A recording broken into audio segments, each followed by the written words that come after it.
Si shikoni vazhdimin e kësaj liste? Do të rriqen ata që kanë vajtur atë. Amerikanët do të rriqen njërë, mos ja të requr. Kanë mbaruar ajo punë. Nuk fiton me Iranin. Nuk fiton, nuk shkel dot. Po çfarë bën Irani kaq të fortë, kaq mistik si shtet? Nuk është puna se është mistik, është një popull që është i vendosur të mbrojë atë dheun e tij.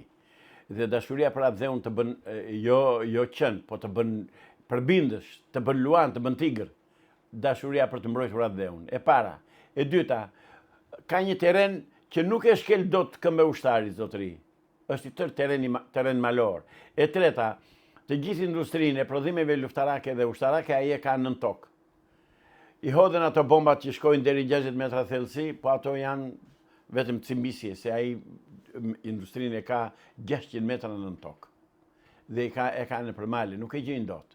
Ai prodhon dronët në shtëpi atje, çdo familje prodhon 2, 3, 5, 10 dronë dhe i nisë dhe bombardon. Pra, është një shtet i konsoliduar, është një shtet që ka dhe industri dhe ekonomi të fuqishme. Ka ekonomi të fuqishme, vazhdojnë tregtia, vazhdojnë të vinë parat dhe mbështetja. Ka mbështetjen e Kinës dhe unë e shikoj jashtëzakonisht të fatkeqe këtë politikë që po ndjek Donald Trumpi në dëm të Amerikës. Se s'kishte pse të hynte atje. Nëse pas nesër Trumpi do ketë problem me Kinën për Tajvanin, sepse Kina sot që ndihmon Iranin e ndihmon me qëllim që Amerika të dobësohet dhe kur të vejni në Tajvan pastaj të mos ketë më fuqi të merret me Kinën. Nuk e di, këtë gjë e shikojmë ne që s'merremi me politikën botërore, se shikojnë strategët e Trumpit se ka zëra që dhe ushtarak amerikan, generali kanë thënë stop kësaj lufte. Jo, nuk na intereson ta bëjmë këtë. Ai ka vënë veton e tij si president, mirë, i paftajirin.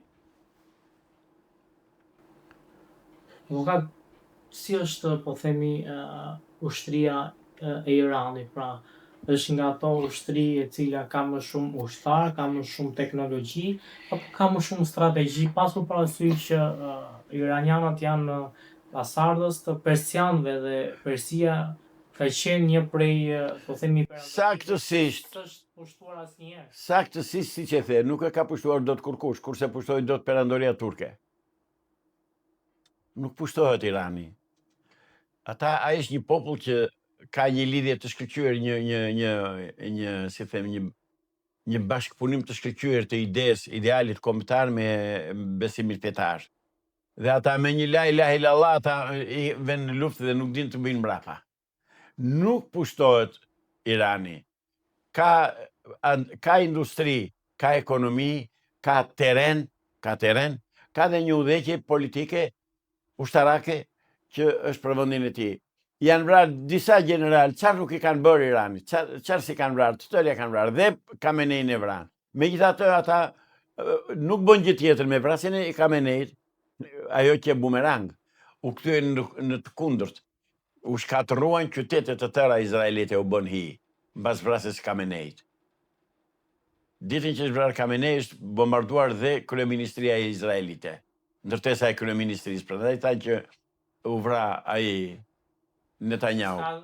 Ka asnjë njoftim, asnjë video, asnjë fakt publik që është bombarduar kryeministri i Izraelit dhe as mediat europiane, as mediat botërore nuk kanë një të dhënë. Merr ndiq Al Jazeera. Se i ketë Al Jazeera. Sa duash ke? Bombardime ka, por jo bombardime që është bombarduar kryeministria e. O zotëri, ne këto shikojmë në rrjetet sociale tani, unë jam atje. Ky Eni Kokomani, unë ta them me emër se ai dolin mediatona.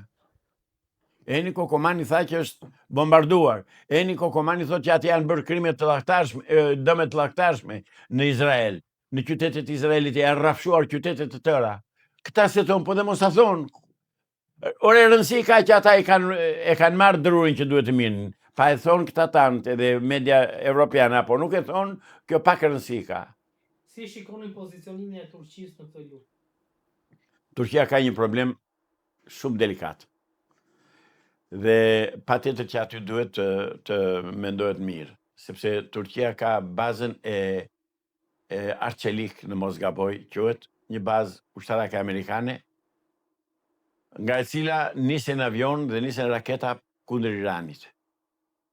Pra, në aspektin e komshiut, Iranit i shkojnë armë dhe bomba nga baza amerikane në Turqi. Dhe ato 3 raketa që janë nisur dhe i kanë dërguar në atë bazë, iranianët, i kanë dërguar për të thënë që stop nga kjo bazë të mos niset më armatim, të mos ta sulmoni këtej. Dhe amerikanët, për mendimin tim, nëse duan miqësi me Turqinë, duhet që Turqinë të mos e përziejnë në këtë luftë, se nuk mund të luftojë Turqia të mbrojë Izraelin. S'bëhet. Se janë armiq shekullor. Kështu që Turqia është në të drejtë të saj, po dhe Irani është në të drejtë të tij. Mos harroni që ne jemi në ligj, jemi gjene lufte me Greqinë, me ligj të vitit 1940. Pse? Grekët thonë, neve na sulmoi Shqipëria në 1940-ën. Ne ishim të sulmuar për vete, ne ishim të pushtuar nga Italia. Mirë, po ati i do qefi ta quaj ashtu. Ndërsa në rastin konkret, Turqia nuk është e pushtuar nga Amerika, por në një farmase ajo baza pushtim është. Dhe nga ajo bazë shkojnë bombat dhe raketat që nisen dhe shkojnë në Iran, bombardojnë. Por nuk mund të zhdukë një popull 90 milion. Nuk bëhet.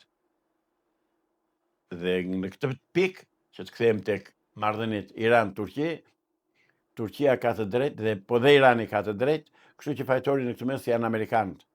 Duhet që nga baza turke, që kanë baza amerikane që kanë në Turqi në Arçelik, Inçerlik si quhet ajo, se atë ka dhe armë atomike në atë bazë. Amerikanët kanë armë bërthamore atje. Duhet që pa diskutim të largohen, të përjashtojnë atë bazë nga lufta kundër Iranit. Shpresoj që shumë shpejt do ikin dhe vetë Amerikanët, do ta lënë atë luftë. Zoti Islami, ka pasur një njoftim që Serbia ka marrë raketa supersonike nga Kina. Si shikoni këtë? Sa të jetë Amerikan këmbë dhe të marrë 100 raketa, 1000 raketa, 5000 raketa, s'ka që bën. Ti marrë ti fusë në mbrapa ai Vučići, se nuk e hynë në punë. Një predh artillerie nuk e do të më në Kosova i. Dhe një predh artillerie do mendohet mirë po ta qëlloj. Jo më të dërgoj raketa. S'kam frikë në ajo punë. Dhe të marrë, dhe të armatoset, s'ka problem. Jo më pak armatoset Kroacia, që e kanë kufi, e ka brënda. Dhe ai e di mirë këtë punë, që Alianca Kosovë, Shqipëri, Kroaci e mbyt. Ta më mbyt. Po ka po plas një luftë botërore se cili për vete është ky, s'është na mbro Amerika. Po lufta botërore, po tjetë që neve në një luftë botërore Amerika do na braktis, atëherë thuaj është varrosur Shqipëria përfundimisht dhe vate mbaroi. Se ne s'kemi miq tjerë.